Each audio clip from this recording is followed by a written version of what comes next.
From the 1st to the 5th of May at Wolverhampton's Grand Theatre, you can see Dr Jekyll and Mr Hyde. Phil Daniels is taking both those parts and he joins me now. Hello. Hello, how do you do? Hello, Wolverhampton. In this show, you get two parts, which is a challenge in itself. But then again, you've had so many different changes within your career, you must be used to suddenly having to flick from one thing to another. Well, it's quite nice to do two parts in one play. You don't get paid twice, by the way, but it's quite nice to do that, and it's quite different from me, really, doing two parts instead of just one. There's obviously the changes that happen as part of the show. These all surround some strange coloured chemicals you get to drink on stage. So what are you really drinking? What's it taste of? Is it Barocca? It is Barocca. Well, or not to mention any labels or names, but it's that sort of thing. So I'm very, very healthy at the moment from vitamins, because I drink quite a bit of it on stage. Obviously, it's going to be good for you. It's going to be good fun during the show. And by the end of the run, you're going to be absolutely on top of the world. Of course. It's a role which requires you to do some major physical changes to the way you perform, and of course the accents, one going from Edinburgh to the other Glasgow in your Scottish voice that you're using. So how did all that go in the training? Because I mean, you're a proper actor, you can cope with this sort of stuff. Well, it's took me a while, you know. I knew I was doing this about 6 months ago, and so I started sort of picking things up then and practicing then. So it's taken me a while, and it's quite a difficult thing to do. But it was one of the pulls, really, to do the part, was that I was going to play two different parts, two different accents, and not use my own accent, which was good. Yeah, because your voice is very recognisable. Everything from Blur, which is where I first really came across you when you were performing on Parklife. That's right. Because you did tour with that. But you did these all iconic things. Every generation gets an iconic Phil Daniels thing, don't they? Well, yeah, I'm just lucky like that, really, I suppose, you know, with Quadrophenia and, you know, doing a bit with the Stranglers, then a bit with Blur. So it's kind of just one of them things, really. So I've no plan. It just seems to happen. But interspersed around all of this, your stage work as well. And clearly that's a place you're very at home. Yeah, well, that's what, you know, for me, I'm an actor foremost, and on stage is where I want to do it, really. And coming to Wolverhampton and looking forward to it, I've got quite a few mates in Wolverhampton. All of the Blur crew are from Wolverhampton, Smoggy and all the lads, Stuart. So they'll all come and see it, I'm sure.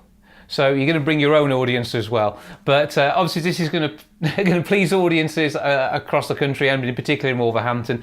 And it's nice to see a play where there's a draw, someone like yourself, but still a great cast, all age ranges, and a really interesting story to tell. And the way David Edgar's worked this, and with the direction that you've had on this, it's a little bit different to the way people have seen this in the films, isn't it? Well, it is a bit, because I think in the book, there are no women in the book, but we have two women, my sister, Jekyll's sister in this, and a maid called Annie, and they're integral to this story, really. And this story is, you know, basically the story of Jekyll and Hyde with a few little twists, which David Edgar's put in. So lots to see on stage, and I know behind you at the moment we can see the painting of your father in the show, and that in itself is really a pivotal part of it, and you get this as you go through. There are certain things that are suddenly explained or become clear as you head through the whole story, and it must be great telling that tale. Well, yeah, it was pretty difficult for us too with that, you know. It's quite difficult for an actor in that way, that the story develops and develops. It's not like we set it up, so you're catching up with us as the actors are catching up with the story, so that's what's interesting. And that portrait of my father is actually a portrait of me. Aha. In Scottish garb. I had to put a kilt on for that. You actually posed properly for it?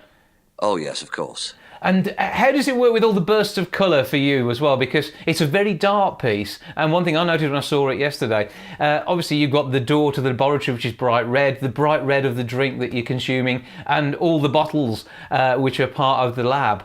And this as a character that you're reacting with all of these, that must be great fun seeing these bursts on stage. Yeah, I mean, on stage, you're just thinking about, you know, what you're doing, really. So I'm not really looking at colours or anything. Yeah. But I'm really looking at, you know, what's next and where Jekyll's got to go, or where Hyde's at, really. And it's kind of slightly different every night, you know, it's the way it goes. But yeah, there are flashes of colour, but I don't really notice them. You'd be too busy being part of it. Too busy at the time, really. Well, it sounds like you're really enjoying yourself on stage. I certainly love the performance, your work that you put into it. It's clear that not only you're going to draw people in, but they're going to remember this for seeing Phil Daniels on stage for all the right reasons. Have a great time at the Grand from the 1st of May through to the 5th. 01902 42921 to the box office number, grandtheatre.co.uk to get your tickets. But for now, Phil Daniels, thanks for joining us. Cheerio, thank you.